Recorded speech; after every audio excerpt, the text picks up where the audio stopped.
মাননীয় সভাপতি, আমাদের শীর্ষ অগ্রাধিকারগুলোর মধ্যে অন্যতম হল নারীর ক্ষমতায়ন। আমাদের জাতীয় কবি কাজী নজরুল ইসলামের ভাষায়, বিশ্বে যা কিছু মহান সৃষ্টি চিরকল্যাণকর, অর্ধেক তার করিয়েছে নারী, অর্ধেক তার নর।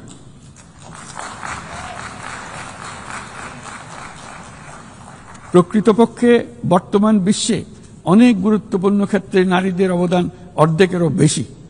এই মাসে বাংলাদেশে প্রথমবারের মতো unpaid household production satellite account জরিপ প্রকাশিত হয়েছে।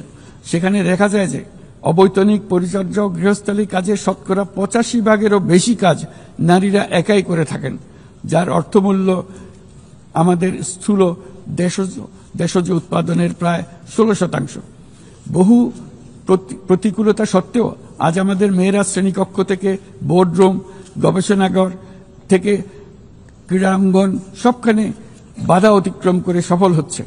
সম্প্রতি আমাদের নারী ফুটবল দল আঞ্চলিক চ্যাম্পিয়নশিপ জিতেছে, আন্তঃএশীয় প্রতিযোগিতার জন্য উত্তীর্ণ হয়েছে এবং সারা দেশের লাখো মানুষকে অনুপ্রাণিত করে চলেছে। নারীর নিরাপত্তা ও মর্যাদা এবং সমান সুযোগ সুনিশ্চিত করার জন্য আমার সরকার প্রচেষ্টা অব্যাহত রয়েছে। এই বছর আমরা বেইজিং ঘোষণাপত্রের 30তম বার্ষিকী উদযাপন করছি।